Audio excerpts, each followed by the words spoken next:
Hi, folks. Welcome to Community Pulse. I'm your host, Brian Lamoure. On today's show, we'll be talking about a bond issue that's coming up before the taxpayers. It's for the county jail, the jail system that we have, and how it's supported. The jail was developed about 32 years ago and is designed for 54 prisoners. At a maximum, it's held, well, we've had about 143 prisoners that we've had to place. And these are individuals awaiting their court trial dates or times. And they've had to move out of the community, about 43, up to 43 individuals to other counties to be housed in an adequate and safe facility prior to their going before the judges for trial. So this bond issue is looking at raising about 10 million total, about 4.6 or 6.5 million to expand the facility to include the basement floor of the present facility, and about 4 million for operations. So of course we have some wonderful guests here today to talk about this. We have Leo Dutton, you're the sheriff of Lewis and Clark County for about 8 years. Welcome here.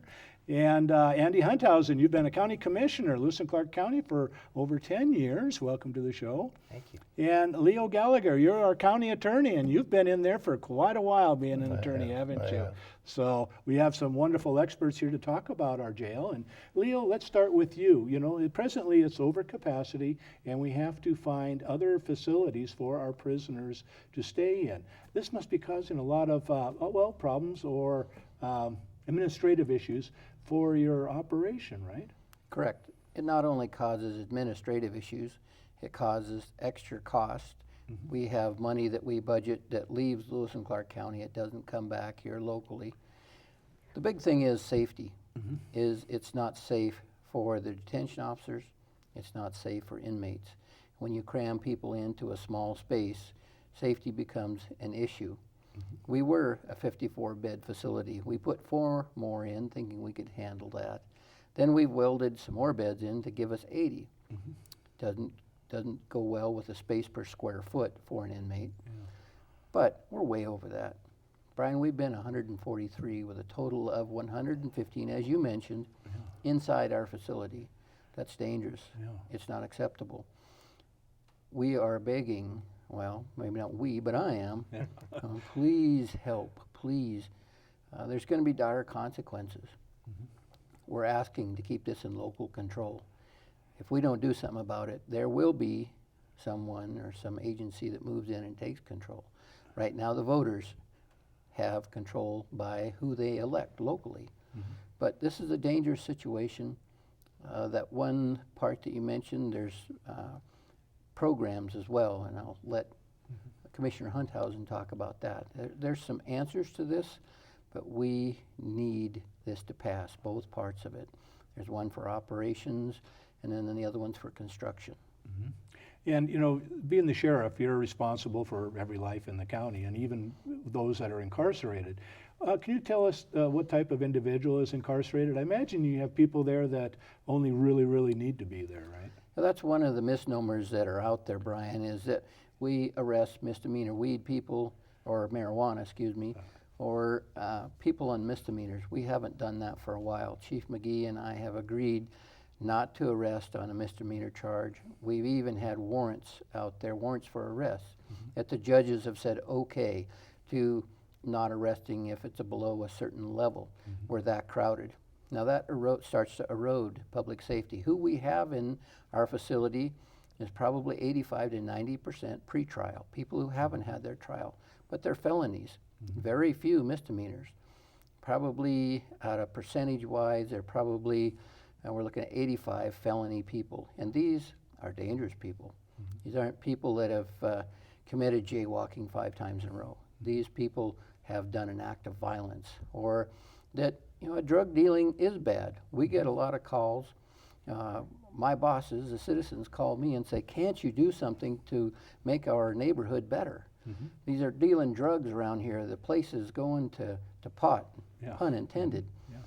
But to do that, we have to have some place to put them. So 15 years ago, we had 20% population in our detention facility that they were mean, bad people. Mm-hmm. And the others, pre-trial, we could handle.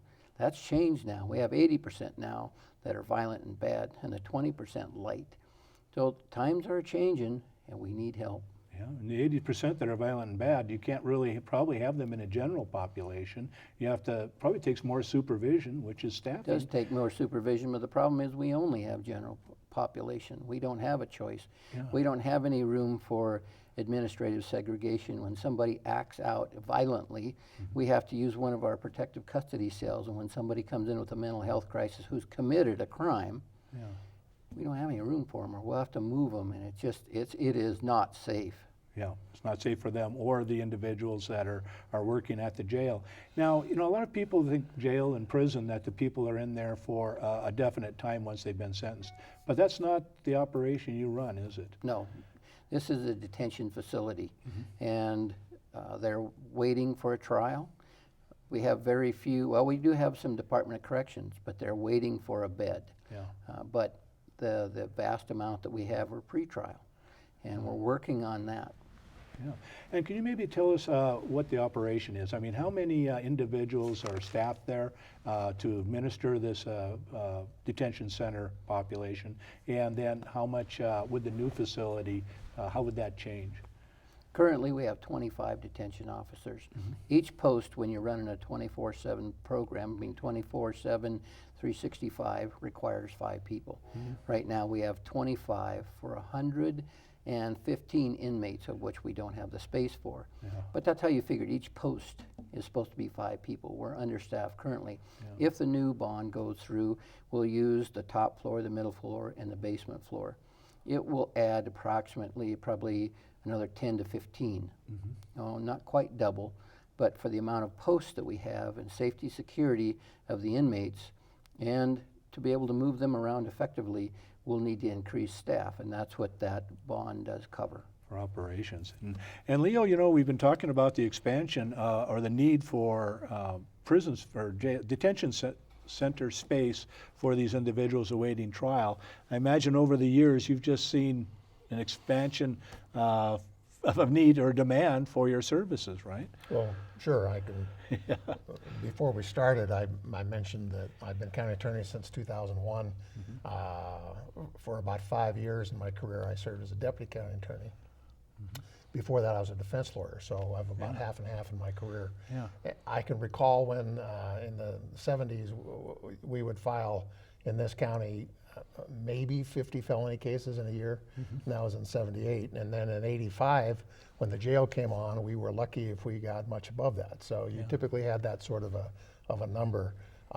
We will file, I would guess, 550 to 600 felony cases this year. Wow. And on top of that, many of the people that are in jail are there because their probation officers have returned them back to court after determining that they couldn't supervise them in the community. And so we have several hundreds of those cases. And so there's just an onslaught, a tidal wave that's come at us since the jail was built. And the result of all that is that, as the sheriff mentioned, we don't have misdemeanor people go to jail unless they need to go to jail because they're being violent.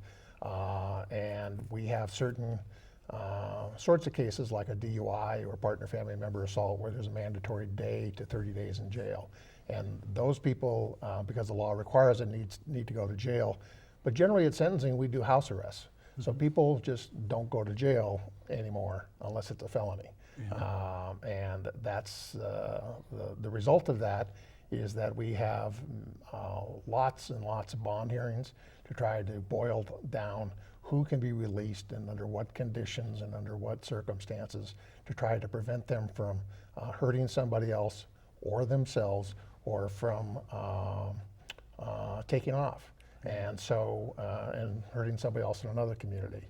So we have a lot of churning of cases to try to boil down those who absolutely must be in jail. And then at the end of the day, we come in with 100 or so that this has been looked at by at least 2, sometimes 3 judges to determine that, yes, they have to stay there.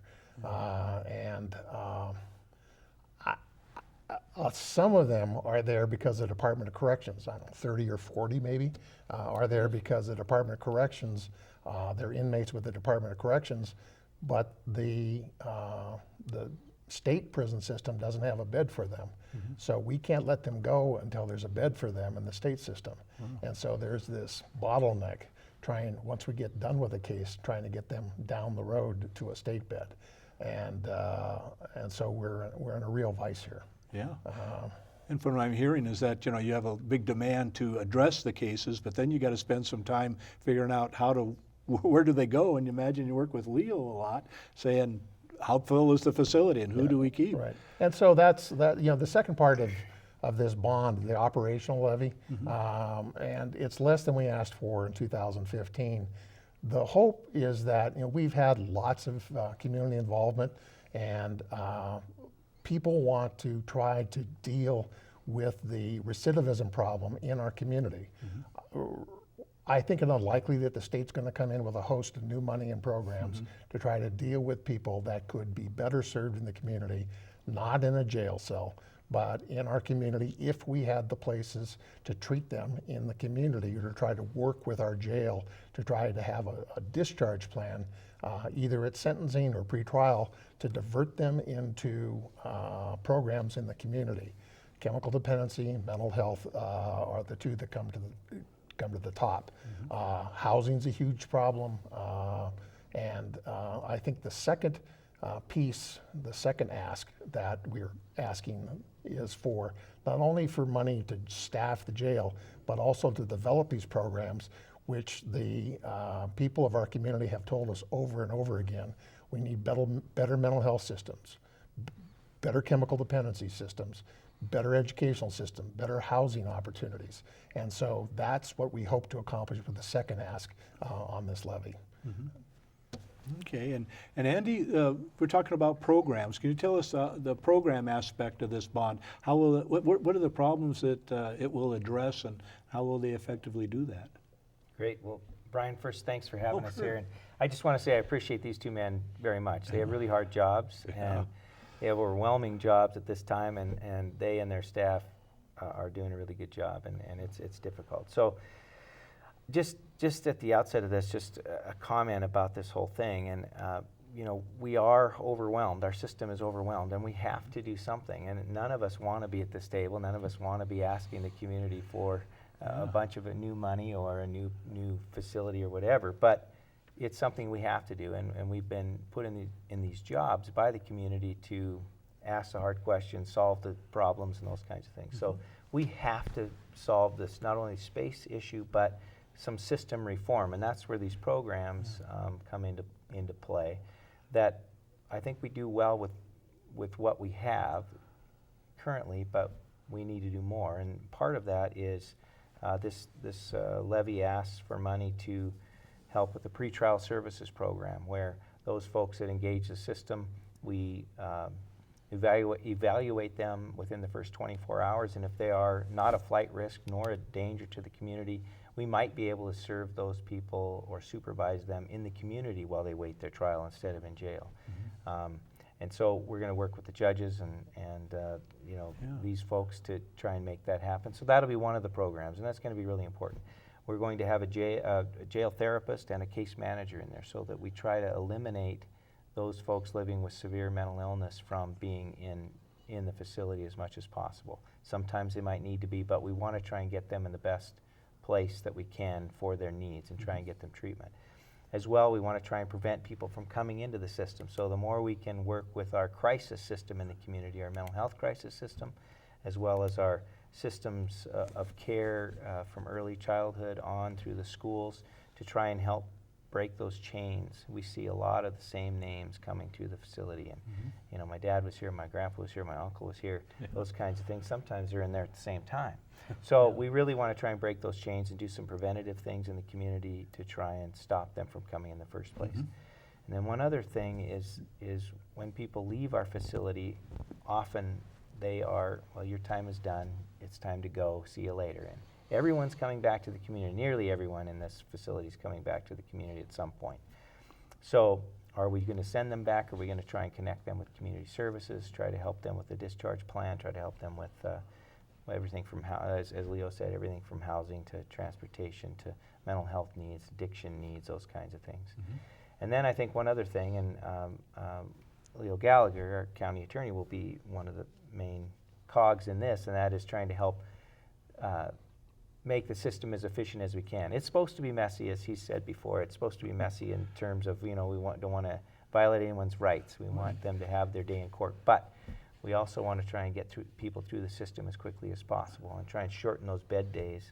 If we can shorten the bed days, people are in there at the facility less, and we alleviate some of that overcrowding. So a multiple prong approach, I believe, and we have to do something, and so I hope the community will help us out. Can do that, and by addressing those issues, I imagine they wind up into our legal system because, well, they've done a crime, but when they get out, we're going to have to take away some of the reasons they made that crime, and could be employment, could be housing, could be substance abuse. And will they start that in the new proposal if they get funded? Will they start addressing those issues with the individuals? Right. So in the new proposal, there is a pretrial services program. There is sustained money for the detention facility therapist and case manager. There's money for a coordinator person, a court services kind of coordinator person that helps train volunteers to be in there. We can bring in educational component, job service, housing folks. We can bring them into the facility and help get people prepared to leave when they leave.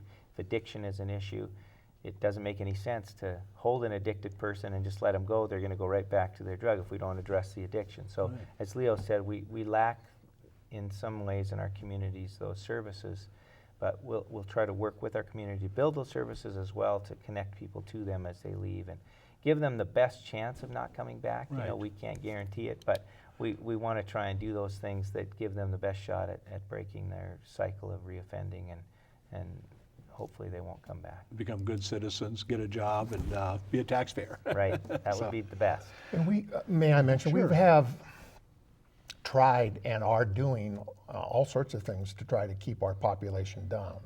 And it's, they've proved inadequate. We have, for the second or subsequent offense DUI person, who, if you're a second offense DUI, you probably have a problem with alcohol. So to break that cycle, most of them are probably real fine people, and they could be working and making a living, but they are lethal if they're driving. So to address that, we have 100 people or more on the 24/7 program. We use, the sheriff has electronic monitoring systems. Most of the bondsmen have them as well.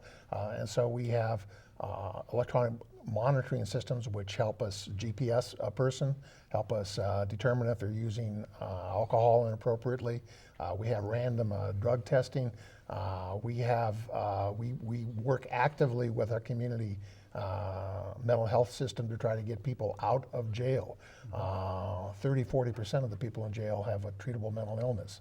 And so we try very hard and have been trying very hard, but it's not proven enough.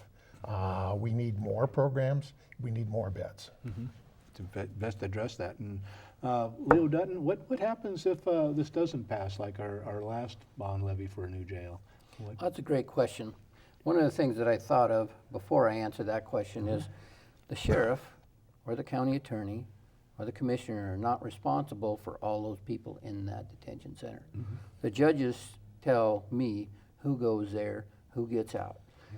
I want my bosses, or our bosses, we all work for the people here, to understand where the reception of these criminal activities that these people are doing. It's their decisions that wind them up in our jail. It's the judges who say, you're safe, you're not safe. They set that. So that was the answer to some of the, how come we have such a high incarceration rate or things like that. The judges have to deal with it. They didn't commit the crime. We're responding to the need of the public safety. So that's a great question to say, what happens if it doesn't pass?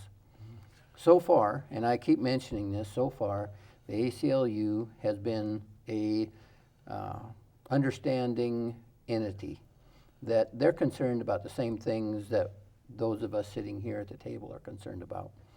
Safety of the inmates, safety of the, my primary deal is safety of the people who work for me.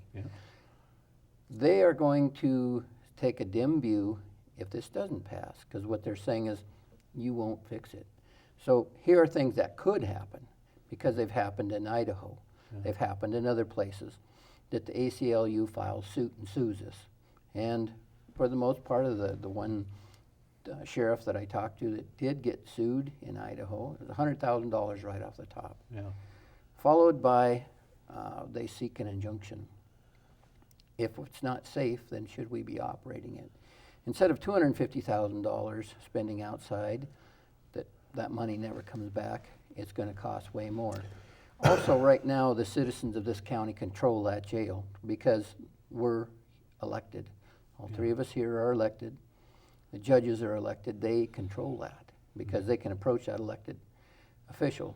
If we get a federal consent decree saying this is what you will do and you will not vary from this, and if you do, you will answer why. If you have to vary, you will submit it in writing.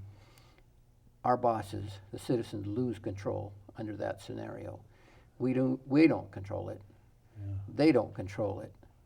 So that's what we're so desperately trying to avoid, is that scenario where we lose control because we couldn't communicate well enough something of the severity of which we are facing. This is not a nicety. This is a necessity. We have to do something. Helena has grown. And from a standpoint of a business person, I'm happy it's grown. We're all happy. Yeah. We have new businesses. We have new people moving here. We have new families. Our job is public safety. Yeah. So if it doesn't pass, you're going to have to tell us who you want in jail. That's your first option. The second option is losing control. Yeah. You don't have any control anymore. It goes into the federal hands. And we are fighting to not let that happen. We're trying to show other agencies who are going, you do something about this or we will. Yeah. We know we have a problem. We're trying desperately to communicate with our bosses, the voters. We have a problem. Please, please. This ask is 75% reduction in which we asked last time. It was a good one. Yeah. But what we heard from our bosses, the voters, that said, look, we know you got a problem. We just can't afford your solution. Go back to the drawing board, come up with something. Well, they also said they didn't like the permanent levy. Yeah. So the commissioners looked at it and said, okay, we hear what you're saying. So we'll make this a 15-year ask. In 15 years, this is off. I mean, we got to come back and ask for an operations levy again. The construction will have been done. This is temporary. Mm-hmm. Helena is growing, and any time that you have a growing population, look at anywhere in Montana, unfortunately, the people with criminal behavior also increase. It just happens. That's what's going to happen if this doesn't pass. I mean, I will be sick, but I got bosses. Yeah. We all have bosses here. Mm-hmm. County attorney does. Commissioner Hunthausen does. And they have been tugging at the tree, if you will, the single tree, double tree. We're all pulling this wagon of, we need to fix this. We're all going to do our part. But we can't do it without our bosses pitching in. Mm-hmm. And to contribute. So, well, unfortunately, we're quickly drawn to a close on the show. And Leo Gallagher, I'll go around the horn here, and I'll ask everybody, what are some of the final thoughts you'd like our viewers to remember about the importance of this jail bond that's coming up? Well, we need to do something. Mm-hmm. And I am also worried that we're going to be turning the keys to that jail over to a federal judge. Mm-hmm. If we don't deal with it. This is a significant drop in what we're asking for. I can't think of how we're going to do this any cheaper. Yeah, or any other way. And Andy, some of your final thoughts? Well, it's similar. I think we're at a crisis place where we've been there for a while, and we need the voters' help. And as Leo Dutton said, this is a significant reduction in the costs that we were asking for before. We heard you. We tried to listen to the community. And that's one point I really want to make, is that we tried to listen to what you said and respond to that in kind and put out a proposal that is more affordable and that will get us through the next few years anyway. Mm-hmm. And that's important. I think for a $100,000 house, it's about $49 a year, mm-hmm. and a $200,000 house, it's $98 a year. So we hope that is more affordable than the original ask, and we hope that the voters will step up and help us out. Step up for that. Leo Dutton, your final thoughts? Please. Please. Please help. This is a substantial reduction. It's not what I wanted, but we all work for the citizens here in this county. When my bosses tell me no, I gotta go back to the drawing board and figure out something that we can do. And we did that, all of us in this room. And they gotta know we're not giving up. If this is successful, we still have a lot of work to do because it's not solved. Yeah. So it's not just, oh, okay, that's passed, phew, we can go on. There's still a lot of work to do. We're still crowded. And Helena's growing, Lewis and Clark County's growing. So we've got to figure out some innovative solutions. Maybe it's not all bed space and work on the criminal justice system, but please vote yes on both of them. They both have to pass. There's 2 asks on that ballot, and they both have to pass. Please, please vote yes. We need the help. We don't want to lose control. That's great. Well, I'd like to thank you all for coming in and interviewing today. It's a fascinating subject, and I guess, safety is kind of an invisible thing until, you've got that person doing a crime or something's happening in your community, and then you want the help and you want it there. And ideally, with crime, we don't want it in the first place. So we're hoping to address that with this bond issue. So thanks for all that you do. Thank you, It's a pretty good system we got going here. Okay. Thanks. Thank you. Appreciate you having us here. Thank you, Andy. Thank you, Thank Brian. you, Leo. And for our viewers, again, we're talking about the jail bond. There's 2 components to it. There's an approximately $6.5 million that they're looking to renovate the existing building. That means they're going to utilize the basement to accommodate more prisoners, but they also need some operations funding in order to have adequate staffing to protect both the prisoners and the staff and the community. That is about $4 million for operations. And totally, if you have a $200,000 home, it'll be about $98 a year. When you think about $100 a year to maybe have individuals properly incarcerated, properly rehabilitated, I bet you'll earn that money back really quick. For Community Pulse, I'm Brian Lamoure. Thank you for joining us.